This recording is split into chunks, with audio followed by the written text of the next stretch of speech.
Hi everybody, Bobcat here, live in the Art Mines. Ohayou gozaimasu, Bobcat des Art Mines kara no hoso. I'm here to do a 2,000 mile review of my 2014 Honda Valkyrie F6C. I've learned a few things and had a couple of bumps along the way, and thought I'd share some of these little bits with you after I've had a few miles and a few hours on the road. So let's break it down in just a couple of pieces. There's not a lot to it, but here we go. On the cute and pointless side, I learned there's a startup message. Learned this on the F6C forums. And you can customize it. Doesn't say Mr. Cat from the factory. You have to press and hold both of these buttons and then cycle through all kinds of different options till you get to a message that you can turn off or on. It was turned off when I got it, so I didn't even know it existed.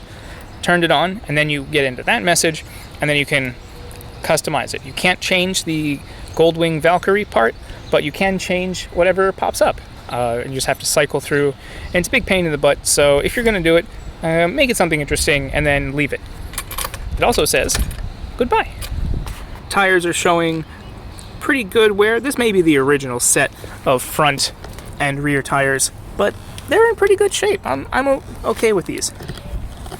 I did learn that you have very limited options as to what your tires can be. As far as I can find out, the front tire, there's one tire that fits it. That's it, right there. You have no other choices. There may be like 2 or 3 total that fit the back tire. So what you buy is what you get, 'cause ain't no more. Speaking of rear wheels, this rear brake works really well, and that back wheel will lock up on you faster than a cop on a bad day. So use caution when slamming on that pedal. These brakes are not linked, they are not ABS, and you can have a lot of fun with it, good and bad. Also keep in mind that this is not a slipper clutch, so if you're not rev matching and you're not shifting properly, this rear wheel can kick out from under you real quick too.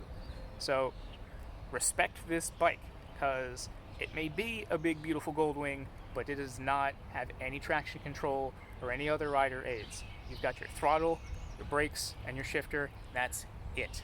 Speaking of shifting, you're really going to want this thing to have a 5th gear.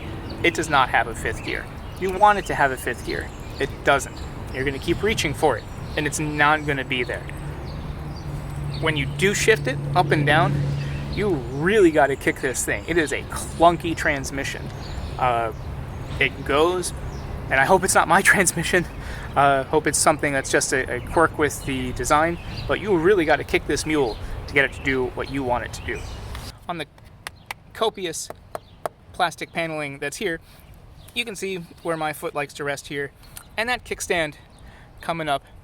You know, I tend to forget about it. It was obnoxious at first because it's just so new, but I tend not to think about it being right here. And speaking of kickstands, I dropped the bike. You can see just a couple of scuffs right there.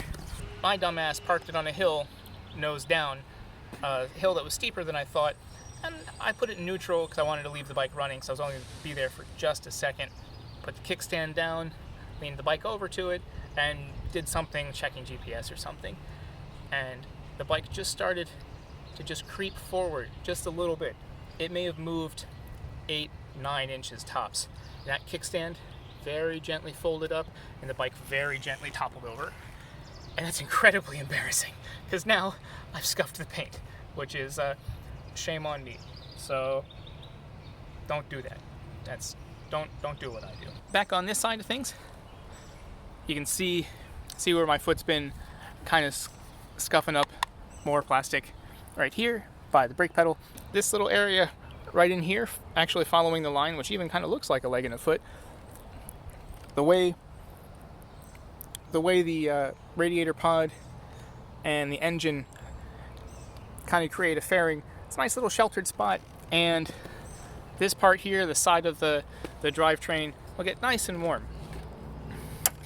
These passenger foot pegs, they're not obnoxious. They're just kind of superfluous, so just like this seat, I may end up getting rid of the pad here. I may end up getting rid of the foot pegs here. And finally, A fun fact I learned about these beautiful, big ol' honkin' triple exhaust pipes. This here is the only actual functioning pipe. These other two, on both sides, just this one, these other two are completely decorative. I heard about this on the forums and had the bike running, came out, and just shoved my thumb in here, and sure enough, none of these two do anything. This is the only thing that's putting out any heat. And the exhaust pipes are actually even linked right here. There we go.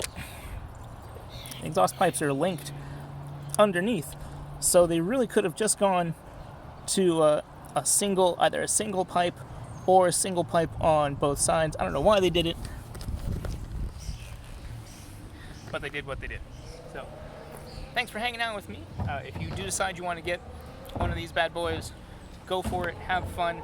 Just keep in mind, it's not, there are a couple of things that you want to keep in mind about it. Work with me here, Corona Brain.